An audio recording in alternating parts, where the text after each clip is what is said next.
नमस्कार दोस्तों, मैं हूं सूरज और आज के इस वीडियो में हम लोग यह समझने का प्रयास करेंगे कि हाजिर होने के को विवश करने के लिए न्यायालय के पास कौन-कौन सी शक्तियां हैं और इसका किस प्रकार से उपयोग किया जाता है।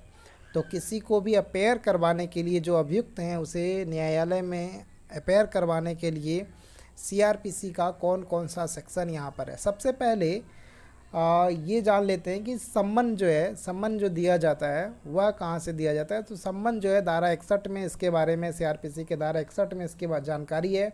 और सम्मन से रिलेटेड टोटल बातें जो है, प्रमुख बातें जो है वो धारा 61 से लेकर 69 तक इसके बारे में टोटल जानकारी दी जाती है। और सम्मन जब कभी किसी अभियुक्त को दिया जाता है या किसी सरकारी सेवक को दिया जाता है तो उसे उस तिथि में, जो तिथि न्यायालय द्वारा निर्धारित की जाती है, उस तिथि में न्यायालय के समक्ष हाजिर होना होता है।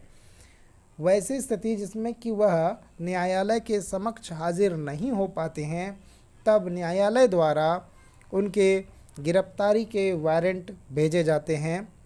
और इसके बारे में जो वर्णन है वह धारा 70 से लेकर 71 तक इसके बारे में वर्णन है। सीआरपीसी की धारा 70 से लेकर इसका 81 तक इसका डिटेल्स मिलता है।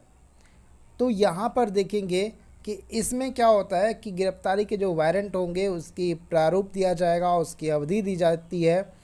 और इसमें यदि वह व्यक्ति अपीयर फिर भी नहीं होता है, न्यायालय के समक्ष गिरफ्तार वारंट भेजने के बाद भी वो न्यायालय के समक्ष उपस्थित नहीं होता है, चाहे तो पुलिस तो उसे पकड़ के ला ही सकती है, तो इसमें नॉन बेलेबल वारंट जो है भेज दिया जाता है, जिसमें पुलिस उसे पकड़ कर लेकर के आती है, गिरफ्तार करके लेके आती है और न्यायालय में उसे फिर जो है जेल भेज दिया जाता है। उस स्थिति में जब उसके खिलाफ नॉन बेलेबल वारंट जो है इशू हो गया होता है, तो वैसी स्थिति में उसके बाद वारंट उसके खिलाफ इशू हो चुका होता है, नॉन बेलेबल वारंट इशू हो चुका होता है, गैर जमानतीय वारंट जा चुका होता है, तो वैसी स्थिति में वो फिर भी अगर न्यायालय के समक्ष उपस्थित नहीं होता है तो उस व्यक्ति को फरार घोषित कर दिया जाता है।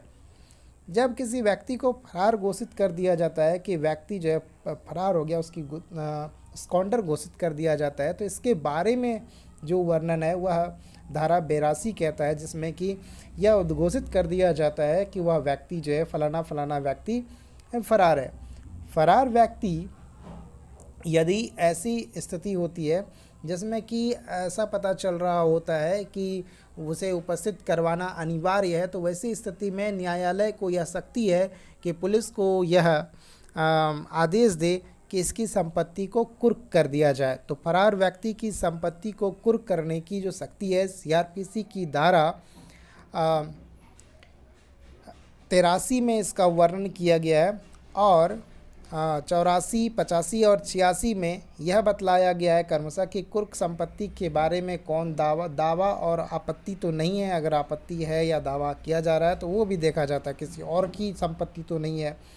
कुर्क की गई संपत्ति को जो है क्रय विक्रय भी, मतलब वहाँ पर क्या कर सकते हैं, उसकी नीलामी कर दिया है। कुर्क संपत्ति को लेकर के आया और सरकार उसकी नीलामी करने का हकदार होती है, उसे नीलाम भी कर दिया जा सकता है। तो ये सारी स्थितियां हैं जब किसी व्यक्ति को न्यायालय में उपस्थित करने के लिए बाध्य किया जाता है। अगर कोई व्यक्ति न्यायालय में उपस्थित नहीं होता है तो उन्हें इन सभी चुनौतियों का सामना करना पड़ेगा। तो सबसे जो आसान उपस्थितियां हैं जहां पर कि न्यायालय में उपस्थित हो सकते हैं, न्यायालय उसे कंसीडर करता है, वह सम्मन के मामले में। यदि सम्मन भेजा गया है, किसी को नोटिस भेजा गया है, तो वहाँ पर वह न्यायालय में उपस्थित होना उसके लिए अनिवार्य है। न्यायालय में उपस्थित हो जाए और अपना वहाँ पर बेल करवा सकता है, वो जमानत अपनी करवा सकता है यदि कोई ऐसे अपराध में उन्हें नोटिस किया गया है तो।